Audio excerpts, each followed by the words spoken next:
कि मोदी साहब की और शहबाज शरीफ की जो मुलाकात है वो होती हुई नजर नहीं आ रही। अब इसका असर फौजी जनरल्स तक उस मुकाम तक पहुंच गया है कि कहीं ये आपस में ही दस्तों गिरफ्तार ना कि अभी तो जंग हुई है, अभी तो सारा कुछ हुआ है, तो अभी ये कैसे सब कुछ कर लिया जाएगा? जंग हुई है, सारा कुछ हुआ है, तो how is this possible? Pakistan के प्राइम मिनिस्टर शहबाज शरीफ भी निकल पड़े हैं, और वो भी चाइना में। वो कैसे नहीं होंगे? वो तो समंदर से ऊंची नहीं, समंदर से गहरी, पहाड़ों से ऊंची और शहद से मीठी दोस्ती, वहां पर वो तो जाते आते ही रहते हैं, आपको पता ही है। तो अब वो भी पहुंचे। लेकिन अगर आप ये सोच रहे हैं कि इस एससीओ में पाकिस्तान और इंडिया के प्राइम मिनिस्टर्स के बीच मुसाफा होगा, यानी कि हैंडशेक होगा, ये शेक हैंड होगा, तो ऐसी कोई सिचुएशन आप भूल जाएं। ऐसा कुछ नहीं होने वाला, क्योंकि हमने पहले भी कई एक समिट्स में ये बात की कि जी क्या मोदी साहब जो हैं वो हाथ मिलाएंगे शहबाज शरीफ साहब से, क्या शहबाज शरीफ वेव करेंगे मोदी को? तो ऐसा कुछ नहीं हुआ। और जैसे पहले हमने आपको बताया था कि नरेंद्र मोदी ने हाथ नहीं मिलाया शहबाज शरीफ से, मोदी साहब ने शेक हैंड नहीं किया, जयशंकर ने शेक हैंड नहीं किया अपने counter part, Pakistani counter part से। सीधी सी बात कर रहा हूँ ब्लंटली कि पैसे की पावर होती है तो उसके अंदर आप कुछ भी मनवा सकते हो सामने वाली कंट्री से।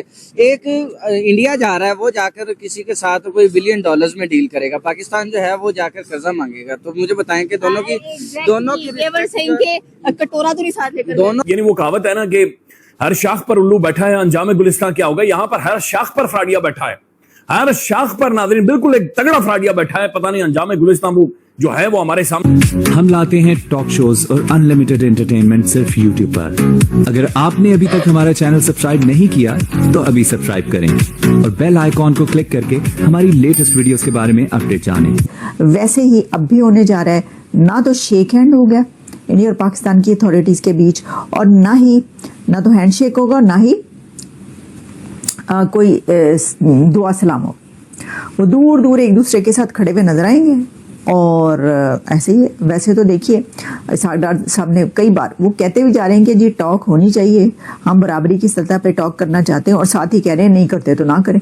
मतलब हुनसी ना ही समझिए, तो वो कहते हैं पता चल जाता है अच्छा हुनसी ना ही समझिए, तो जब पता चल जाता है कि ना ही समझिए तो फिर कहते हैं नहीं तो ना सही। तो ये हैं हालात। तो इसमें जो है ये जो हम बात करते हैं इंडिया पाकिस्तान के बीच, क्या कोई था होगा, था क्या, वाह था ना, कुछ भी सब कुछ लगा लें, कुछ नहीं होगा। और जो हालात है उसमें बल्कि हो सकता है अगर आमने सामने आ जाए तो 2-3 जो है ना वो धमकियां शमकियों का चल जाए दरमियान में एक सेशन, और हो सकता है मोदी साहब ये कह दें कि आ रहा हूँ मैं, बस तैयार रखो, पानी तो छोड़े ही, अब आगे जो है ना मैं बताता हूँ अगला हमला कहाँ से करना और फिर आपको पता चलेगा। और दूसरी तरफ से कहा जाए हमारे पास भी पॉपो भर के बम है, देख लें, फिर हमें छेड़ा तो फिर खैर नहीं है। तो ये सिचुएशन हो सकती है, लेकिन दूसरी वाली नहीं हो सकती। अच्छा जी, इसके अंदर एक और बड़ी डेवलपमेंट मैं आपको बता दूँ, वो क्या है, एक ऐसा इवेंट है जिसकी नरेंद्र, लेकिन कहा यह जा रहा है कि मोदी बॉयकॉट कर रहा है उसका। मोदी बॉयकॉट कर रहा है चाइना में होने वाली परेड का। अब वो जो ये जो आर्मी की परेड चाइना में हो रही है उसमें जो बाकी सब लोग हैं वो रुक रहे हैं, पुतिन भी रुकेंगे, शहबाज शरीफ साहब तो खैर वैसे ही वो एक लंबे टूर पे ही जाते हैं, आपको पता है कि चीन पहुंच गए तो फिर चीन से वापस कौन जल्दी आएगा। लेकिन मैं बात ही कर रही हूँ, पुतिन भी वहाँ पे, शहबाज शरीफ भी वहाँ पे, जो वो है तैयब एर्दोगान भी उस परेड में हिस्सा लेंगे। उस परेड में सब कंट्रीज रुक रहे हैं उसके लिए, चाइना की उस परेड के लिए। नरेंद्र मोदी साहब उस परेड के लिए नहीं रुक रहे, क्यों? गेस करें आप, क्यों नहीं रुक रहे? नहीं पता सर, वो इसलिए नहीं रुक रहे, और इसलिए कहा जा रहा है कि वो इस परेड का बॉयकॉट कर रहे हैं। बॉयकॉट नहीं कर रहे वो, लेकिन वो रुक नहीं रहे, उसके लिए जा रहे हैं, तो उसको आप जो भी समझ लें अगर आप समझना चाहते हैं। लेकिन क्योंकि चाइना की वो जो परेड हो रही है, वो जो हिस्ट्री है उसके अंदर जो जापान है, ये परेड उसके भी खिलाफ है। जब आप हिस्ट्री उठा के देखें उस परेड की और वो जो उसकी सिग्निफिकेंस है, तो वो जापान के भी खिलाफ है। तो जापान और चाइना के बीच जो चलता रहा है हिस्ट्री, रिसेंट हिस्ट्री और अभी भी पास्ट जो है, तो उसमें इंडिया तो जापान का बहुत अच्छा दोस्त बन चुका है, बन क्या चुका है। उनके तो बहुत ही अच्छे डेकेट्स हैं, बड़े ही अच्छे पार्टनर्स हैं वो तो, जापान और इंडिया। और अभी जापान ने इंडिया के अंदर कितनी ज़्यादा कितने बिलियंस ऑफ डॉलर्स की इन्वेस्टमेंट की है और ट्रिलियंस वो वहाँ पर लगा रहे हैं इंडिया में जापानीज। ऐसी सिचुएशन में क्या आप समझते हैं कि एक ऐसी परेड में उनके एक दोस्त कंट्री का प्राइम मिनिस्टर उसको देखेगा बैठ के और उसमें हिस्सा लेगा, जिसमें वो इतनी इन्वेस्टमेंट अभी कर रहे हैं और जिसके साथ उनके इतने अच्छे ताल्लुकात हैं। इस वजह से कह रहे हैं कि नरेंद्र मोदी जो हैं वो उस परेड में हिस्सा नहीं ले रहे या उसको देखने के लिए नहीं रुक रहे।